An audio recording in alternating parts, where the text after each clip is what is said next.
Welcome to Built to Win, the podcast created to help you level up your business game by developing a success mindset made for the long run. In this episode, Neora's Dave Fleming talks with Lisa Theoharides as she shares her entrepreneurial journey from dental hygienist to successful business owner and direct selling leader with Neora. She shares the early influences of her entrepreneurial parents, the pivotal moment her sister introduced her to Neora, the empowering nature of direct selling, and her passion for helping others discover their potential. Hey, everybody. Welcome back to Built to Win. We have another exciting episode today. My guest today is Lisa Theoharides. She is an entrepreneur, a business leader. We met through Neora, where she has built an incredibly successful business over several years. And I'm really excited for people to get to know you, Lisa. So why don't you, for the people that don't know you, tell us a little bit about yourself. Like, where do you live? Who is Lisa Theoharides? Awesome. Well, first, thank you for having me on, Dave. And it was so nice to see you in person about a week ago and share that up in Massachusetts, which is where I'm from. I have a second home in Florida, so I am blessed to, because of what I do for work, travel. But yeah, so I'm a mama of two beautiful, amazing daughters and a grandmother of two little boys, soon to be another one. We don't know if it's a boy or a girl yet, though. That's exciting. That is exciting. Are you purposely waiting to find out, or are you not? No, that's up to my daughter and son-in-law. Okay. Yeah, well, I mean, but as a grandmother, don't you get a little input? I know. Maybe. Maybe we'll see. We'll see. Very cool. Well, so tell me a little bit about your Neora journey and how you arrived here, because you've been at Neora how long now? It's been 13 years. This year it was 13 13 years. So that's almost Neora. So Neora is going into its 15th year. So you were towards the beginning. What Yeah. what were you doing, and like how did you discover Neora, or did Neora discover you? Like how did that tell us a little bit about that? So it's really, I always say everything I've done in my life has prepared me for where I am today. And my Love that. sister, who was on a few episodes ago, Jill Chisholm, we grew up. I'm the oldest of seven, blended family, and both of our parents are entrepreneurs. And so I really believe that my entrepreneurial journey began when I was a little girl because our parents divorced when I was only seven, but I used to walk down to our dad's business, which was only a mile and a half away, starting at the age of 10 and work there. And, being the owner's daughter, you had to do everything and, talk to everyone. So I developed this ability to talk to people, I think, from a very young age. And from there, I always wanted to help people. So decided to go to school to be a dental hygienist. You're doing all the talking and nobody can talk back. Okay. And then from there, I decided, you know what, that entrepreneurial bug really was instilled in my heart, and it just wasn't going to happen doing dental hygiene, day in and day out. Plus, the mechanics on your body and everything, it gets a little brutal. So I Yeah. decided, yeah. Yeah. Tell us what is like for the people who everybody's been to the dentist, but give us the inside baseball. What is it like to be a hygienist? I mean, it feels to me like that would be physically kind of mentally demanding too. You've got a Yeah, because bunch of nobody people you see really every wants to day. come see you. Yeah, it's like, right? Like not everybody's favorite thing is to go to the dentist. Yeah. So, and my whole mission really is to help bring happiness and hope to people. Honestly, that's the way I live. And I realized that, people would come, but I learned how to connect and, you have your schedule every 30 minutes. So it was like a slight edge habit for scheduling too and time blocking with dental hygiene. I learned that there. And, just developing relationships with people to make them feel comfortable, honestly, because you really have to like help them settle down when they come in. Are a lot of people like kind of like nervous, and I mean, I imagine probably, right? Like, People are. It's like one of the highest places of anxiety. Actually, dentistry itself doesn't have a good, number in the whole, as far as dentists, like one of the highest suicide rates is actually in dentists, believe it or Is not. that right? Wow, I had no idea that was the Oh, case. that may have shifted in recent years, but so you really have to work in developing communication skills to help people feel at ease, you know? And did that come naturally to you because of your experience with your dad's business, or was that something you had to kind of work on? Yeah, I've always been someone that can connect and make friends easily. My friends and even everybody I'm hearing, they're like, you have a gift. You have a gift to connect with people. But I always really want to find out about them, their family, what's new, what's happening. Maybe there's something I could help them with or connect them to someone else. So I think I developed a way to ask good questions, from a young age. Yeah, that makes sense. Yeah, because you kind of like what kind of business was your dad's business? He's still there, believe it or not, 89 years old. He started it when he was 18. So Okay. it's marina and marine engines, boats, cars. Yeah. Okay. Okay. So customer facing, like lots of interaction with people and so Telephone skills. yeah, all of the above. Yeah. Yeah. That's really cool. So you got this entrepreneurial bug, and then did it lead right into direct selling, or like what was the journey from deciding that you wanted to leave dental hygiene and then start something yourself? So our mom, she was divorced, raising four girls, and she actually did direct sales when we were younger. So that was my first intro to direct sales. Back in the day, she was with a company called Princess House, Oh and we yeah. would help her write out her invitations and pack up her boxes and all of that. And so that was, I think, instilled into me when I was a very young girl. So I saw mom had a way to be at home with us during the day and do, create a side income, so that we learned that. And then when I was in when I was working, I just thought, gosh, there's got to be something better. Like I know I'm meant for more. People have that you're made for more feeling. Hmm. And Sure. so I had read an article in a magazine and it was a woman making gift baskets. I said, I can do that. I need to find a way. This is before the internet to market it. So I started with one push cart. It grew to two push carts. It grew to a store, then two stores, 23 employees, 20 years, super successful. I still see people out in the community that say, are you ever going to open again? And I'm like, no, I love my freedom now. Yeah. Yeah. Oh man. So I want to talk more about Princess House because Princess House has been around for a long, long time. I think, as far as I know, I believe they're still in business and doing well. Um, but so how did you go from like Princess House to Neora? Like, were you looking for direct selling specifically, or were you more looking just for something that would allow you to have that freedom, have that time, and and Yeah, and that you that's a wanted to great do? question. So, having had the stores for 20 years, people would always ask me, how did you do this? How did you start from a push cart and turn it into this two stores, 20 years? And so I decided to create a direct sales division of my gift stores. And it actually was um, accepted by the DSA. It was called Lisa Jean. I launched it in 2006, I believe, 2005 or six. I went to the Okay. DSA conference. I sat right in the front row. I'll never forget it. Dr. Phil was speaking at the DSA conference, and I was sitting next to, I think, Doug DeVos. I didn't even Oh know yeah, who he Doug was at DeVos the from time. Amway. For people who don't know, yeah. And I really learned a lot and I met a lot of people. And that was really my first intro to hearing about Jeff Olson. It's like all these subtle hints along the way. And Okay. I had decided that I didn't have enough margin built in. I quickly learned from a consultant there that, you can't be the middleman if you're going to do direct sales. You have to be the direct, the direct person putting the product out. So I kind of folded that up.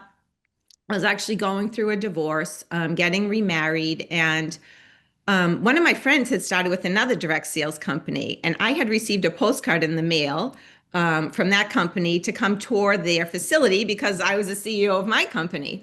So I called her up right away and I was like, hey, I want to hear about this company. I really love this model, and I feel like I could build something from my stores that would create legs and give other people an entry into entrepreneurship. So that's really how it started. And I'll never forget the first book in that company they told me to read, and I have it right with me. The Slight Edge. The slight edge. How did we know? How do we know? That was in 2006 that I had joined that company. And so fast forward, I had gotten remarried in '08. My second husband passed away the next year. So now I find myself with no stores, no husband. I was working that other direct sales company, but I actually was thrown into his real estate business unexpectedly. And that set me on another path. And I will never forget the day my sister Jill came running to me with a bottle of night cream in her hands. This is fast forward 2012. And she said, "You've got to see this. You've got to see this." And all I could say was, I am really fighting for my life here right now, helping get my kids into college and managing all this as a widow. I can't believe you're going to be my competition. Because you were with a different company at the It's time, a right? different company. And she's like, "You don't understand. This is like ground floor." And I'm like, "But you don't even use skincare. Seriously." Like I say it all the time. She'll say it herself. She didn't really even wash her face. And I did my due diligence. I started poking around and I was like, wait a minute. The first thing I saw on the internet was Jeff Olson, author of The Slight Edge, launches. And I was like, you've got to be kidding me. So she actually put me on the phone with someone she had begun working with, who's now a dear, dear friend, Anna Camp, who's also been on here, beautiful leader in the company. And I got off the phone with Anna. I actually happened to be back at the marina working with my dad while I was managing the real estate office, just like juggling so many things. And like I was busy. And Anna told me what was going on. Company was 11 months old. I called my sister back. I said, "I'm in. If this is Jeff Olson's company, let's go." And that's how it all started, Dave. That's awesome. That's the story. That's the story. So you didn't have it like so you were kind of um introduced to direct selling like kind of early on in life, and so it was kind of like maybe more normal. So did you ever feel like direct selling was like a fallback plan? I know some people think that direct selling is like oh you do that because you can't do something else, but that is not what you described. You were looking for direct selling, joined a direct selling company, started a direct selling business, went to the direct selling conference. I remember when Dr. Phil was at that conference. I was at that same one, so which feels like yesterday, but I New know it's Orleans. not. Um, yeah. So, but you intentionally sought it out and looked for this business model. Well, and I did. I did because I truly believe it gave everybody a level playing field in entry into entrepreneurship. People yeah, would say to me, I look at my dad's business and our mom she ended up owning a hair salon. They both, and I'm myself included, we put a lot of money up front. And there's no yeah. immediate return when you're an entrepreneur and you open a brick and mortar. There's no immediate return. And, I always say you own the business, but the business owns you. You get to pick which 100 hours a week you want to work. Mm-hmm. So for me, I really saw this as a way to be, in the driver's seat of my own career, but help other people. Give people away. Maybe it's that mom, maybe it's that single mom, maybe it's that widow that, this literally put hope in my heart when I was widowed because I was fighting to keep my home and I had to prove to the bank that I could pay my mortgage. And because of Neora, here I am 13 years later, like it's real. That's all I can say. I've been able Yeah. to, save the home that was our legacy. This is our legacy home. All our family is so important to me. All our family events are there. My daughter's getting married. Her reception will be there. It's a beautiful lake house.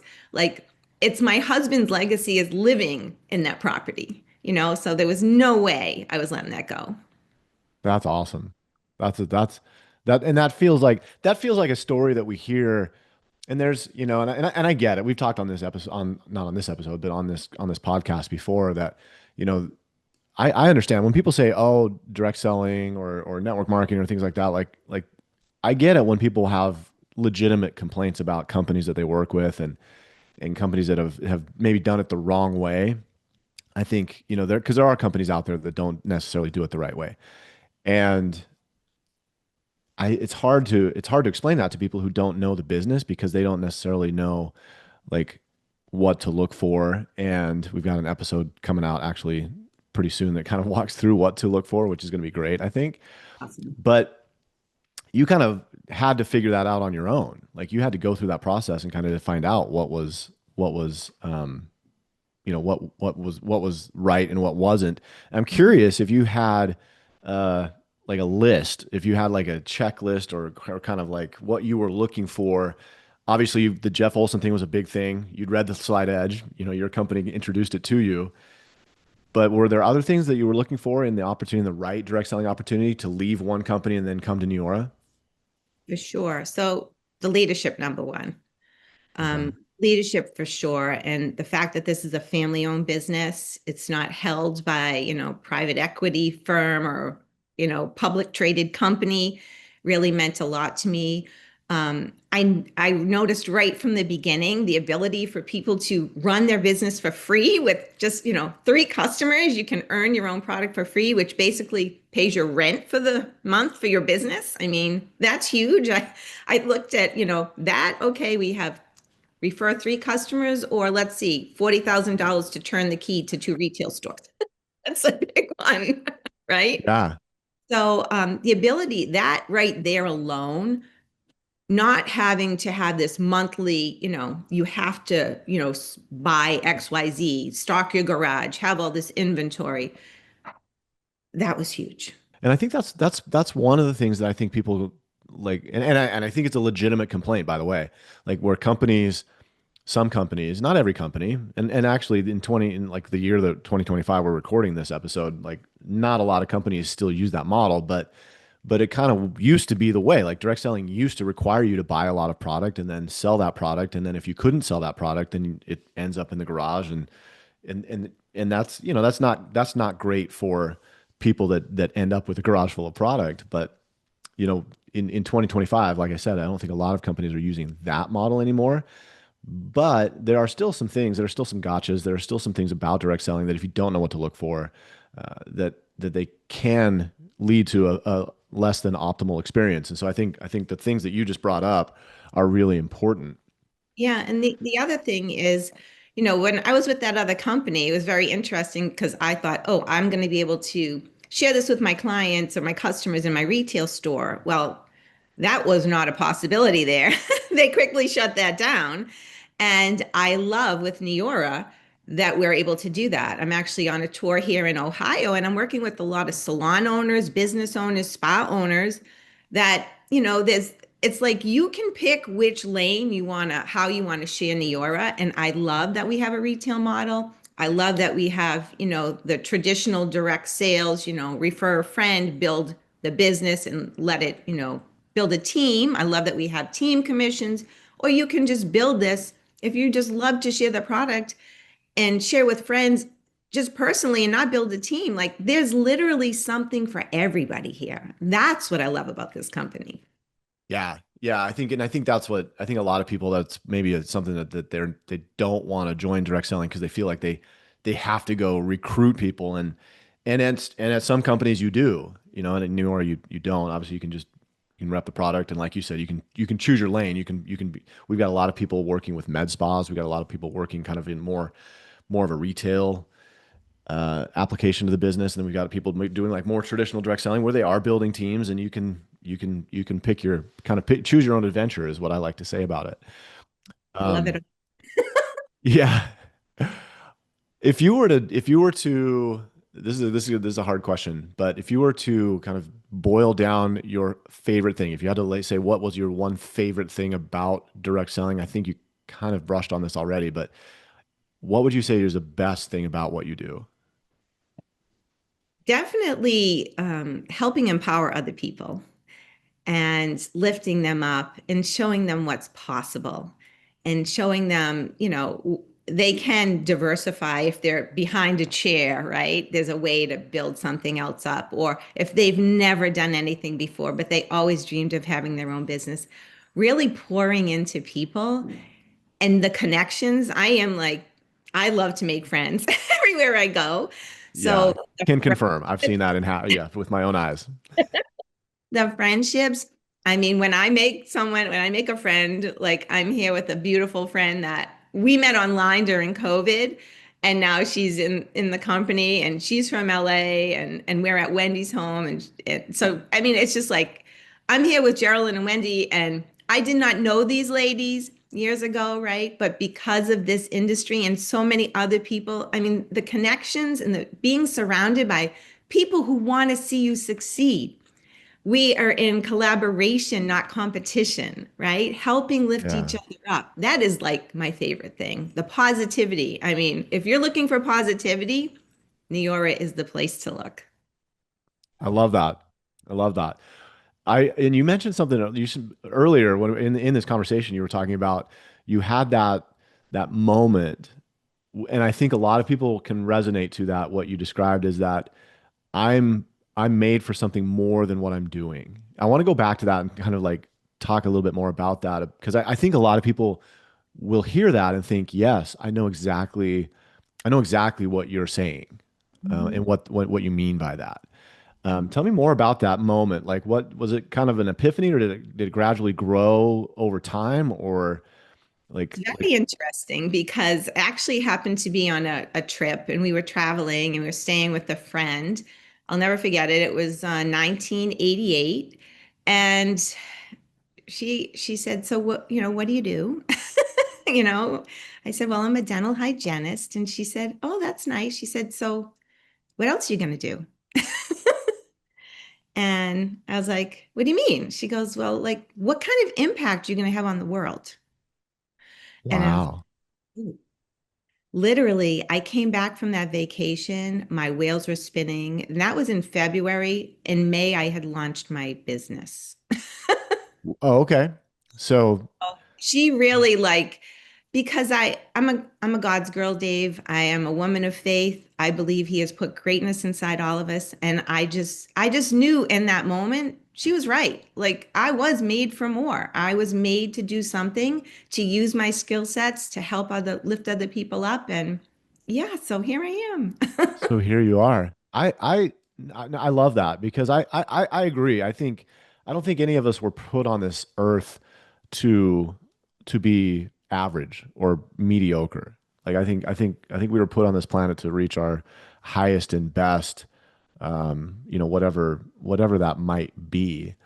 Um, and so I'm fascinated when people talk about, how you have this feeling that I'm built for more, I'm made for more, built to win, if you will, if we can say that. Yes. Um, but because I think a lot of people come to that moment at some point in their lives and they're like, wait a minute, like I need to do something different. I need to do something more. And I'm curious, like in indirect selling is like, do you find that you're having that conversation with people on a regular basis? Is that how people come to you and say, this is like I've been looking for something, or are you finding other people kind of because you're proactively out there looking I for it? feel I feel like everyone, it's like timing is everything, right? The T in Sure. timing is so big. And when I chat with people, like I just had a friend visiting me a week ago. She's a retired oral surgeon.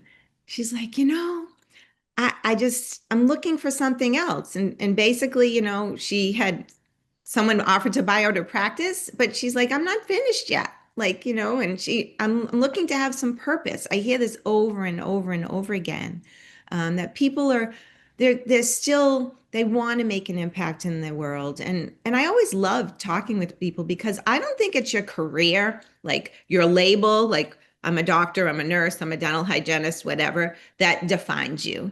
I think Hmm. it's all the gifts that God has placed in your heart, and that's what defines you. And every day, you have an ability to make a difference in someone else's life. So, how are you going to do it? Yeah, I love that. What's the hardest part about direct selling? Mm. The hardest part, I truly believe, is when you see the excitement and the hope in someone else's eyes when they start the journey and they start on the entrepreneurial roller coaster and quickly someone takes them out and they lose belief. And it's Yeah. just here in direct sales. I remember when I was starting my gift stores, people would say to me, "Well, what do you know about opening a gift shop? You're a dental hygienist." So I really feel like, no matter what you do, anytime you're willing to take a risk and step out of the box, there's always going to be someone that's there to tear you down. It's, do you have the wherewithal? Do you have that dream in your heart so big, that why so strong that you'll continue and push through it? Because it's always going to be there. There will always be those people. And the hardest part is seeing people let someone else take their dreams away. Why do you think that is? Like, why do you like human nature is like so frequently people set out to do something and it's something that, in their heart of hearts, they want to do it. They feel like this is their calling in life. And then immediately people are like, why are you doing that? Why you like people telling you, like, what do you know about opening retail store? What do you know about this? What do you know about that? Why would you do this? Is that like, do you see that a lot in direct, especially in direct selling? I think a lot of people kind of have these preconceived notions of what it is or what it isn't. And so Yeah. they feel like they're saving people from making a bad decision when in reality, you and I know hundreds of people, thousands of people who have had a life-changing experience because of this business. Yeah, so true. And it's so funny because when my sister first was introduced to Neora back in 2012, she looked at it to save the girl. She said, "Don't sign up until I look at it. I want to make sure you didn't get scammed." So, like, there are those preconceived notions, right? But then once she looked at it, she was like, "Wait a minute, you are definitely onto something." So, I really believe that it's human nature to stay in our comfort zone. It goes back to the caveman days. It's wired into us. And whether it's somebody else talking us out of it or our own, the little guy on this shoulder talking like has louder than the guy on that shoulder, talking in your thoughts, it's very important to keep pouring into yourself, filling up your cup, personal development, reading the books. That's what I love about this company. And I'm so excited we have a power training coming up and we're all going to get to be together because I believe we all need our cups filled up and we need to be together. We need community.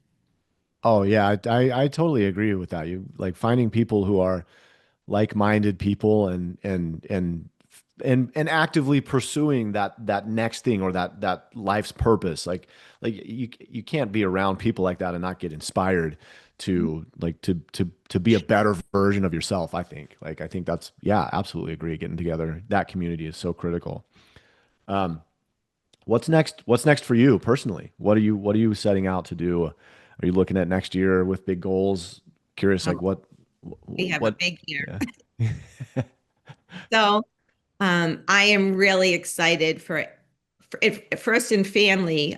So excited. I have a new grandchild coming and I have a daughter getting married. So that is big on the Oh, yeah, plan. that's some life events right there. Right?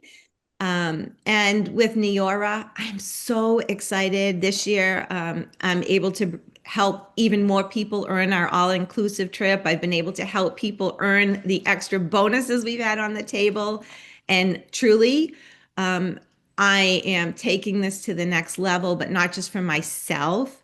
I'm so excited for the people that are coming along that to help them go next level. It's such an exciting time to be here at Neora and all the possibilities. I just feel like we are positioned in the perfect place, the perfect time, and truly like it's just the opportunity of a lifetime. I love that. What would be a little, there's one last question, and we'll let you get back to your. I know you're on the road. You're in the middle of growing your business right now, so we want to let you get back to that. But the last question for you before we let you go: what advice would you give somebody who's looking at doing not necessarily direct selling, but somebody who's taking that leap and doing something that they feel in their heart of hearts that there's the right thing to do? Mhm. What would you tell them? Well, I actually just did this with a friend when she was looking for a man. Okay. Take out a piece of paper draw a line down the middle. Whether it's work, home, life, relationship, on the right-hand side of the paper, because it's so easy for our brain to go to the negative, write down all the things, maybe all the things you don't like about your career. Write them down. And then on each line, write the polar opposite of that. So if you don't like having a boss tell you what time you need to be there, flexibility to make my own decision. If you feel like you're not making an impact, I want something with more purpose. Like polar opposite of whatever you don't want. It's so easy for us to go to what we don't want first. Once you have derived that list, take the paper, rip it in half, take the side you don't want, tear it up, burn it, and then take the list of everything you do want now and create a vision statement with that. Write it down, look at it, read it on the daily. And I'm telling you, for everybody listening, that you can bring into your life what you want. You can create that life and your dreams can come true. That's great advice. That's awesome. That's great advice for anybody looking at anything. I don't know what to, can't really top it from there. So I think we'll say thank you and wrap it up. Lisa, this has been a great conversation. It has been great talking to you, and thank you for joining me on this episode. I think it's been absolutely fantastic. Thank you for having me. That's Lisa Theoharides, everybody. Thanks for listening to Built to Win, and we'll see you next time. That was Dave Fleming talking with Lisa Theoharides about how she discovered she was made for more and how the direct selling industry helped open the door to her success. We hope you've enjoyed this episode, and if you learned something from it, please share it with a friend or colleague who you think would also benefit. And if you're new to Built to Win, we invite you to go back and listen to our story from the beginning. You can find us wherever you download your favorite podcasts. And while you're there, please rate us and leave a review to let us know what you think of the show.